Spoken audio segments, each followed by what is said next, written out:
X-Course and Discourse. You are never, ever, whatever you do, going to be able to create an ending that satisfies everyone. It's just a fact. Another new location. I'm slowly giving you a tour of my loft space. Hello. It's little old me. Thought I'd jump on and join the discussion of what is currently a flame on the old TikTok. Well, nerdy TikTok anyway, if your algorithm's anything like mine. And that's the finale of Stranger Things. What did we think, people? What do we think? I'm hearing very torn things. So it's a mixed bag. It's a mixed bag for me. I enjoyed the Stand By Me ending. So that last, what was it? 15, 20-minute ending when they're playing Dungeons and Dragons in the basement again. Harkens back to season 1, you know, when they're innocent little children before all this kicked off. And I thought it was beautiful how they were kind of hanging up that adolescence along with their D&D folders and then ascending the staircase to adulthood and the unknown. I thought that was really fucking beautiful, and it kind of, anything like that, I call it the Stand By Me ending because it never fails to kind of hit me hard and evoke some form of nostalgic emotion in me. And I loved that ending. I loved that part of it. And the whole ambiguous ending about whether Elle's alive or not. I love that they leave that up to the audience. As a whole, though, I do get to people's problems with it. There were a lot of plot holes. Just a bit anticlimactic, I guess, that final battle. Did the epilogue go on too long? Fuck yeah. Didn't need to be 40 minutes. It was far too sickly sweet. We didn't need everything tied up in a bow, like the proposal. Just let them move away. We didn't need the proposal. Robin's relationship, massively glazed over, just reduced to one line. That was bad.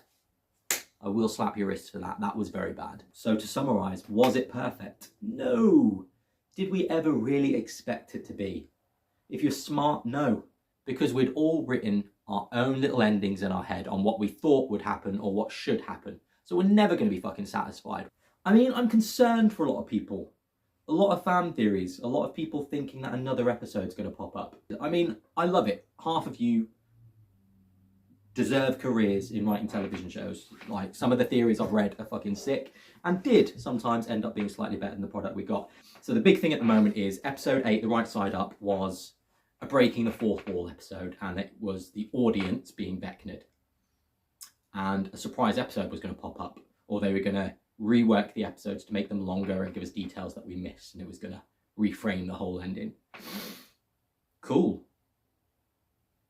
But it was never going to happen. Logistically, it's just fucking weird. To have that ending, and then to have a 9th episode where it was all in our minds, and then somehow write it with a happy ending that's going to appease audiences. It's impossible. Never going to happen, because you will never be satisfied. So here's the thing. When a project becomes as big as Stranger Things did, you are never, ever going to be able to stick the landing. Whatever you do, people are going to bitch about it. So you either go down the predictability route and everyone says, saw that coming 1,000 miles away. You go the big twist that you know no one's going to guess, and they go, that came out of fucking left field. What was the point in that?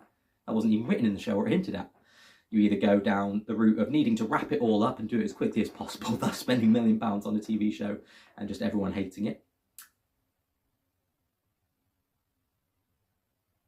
Or you play the safe route, which Stranger Things definitely did. You've got no major stakes, you've got no major loss, and everything's neatly wrapped up in a bow.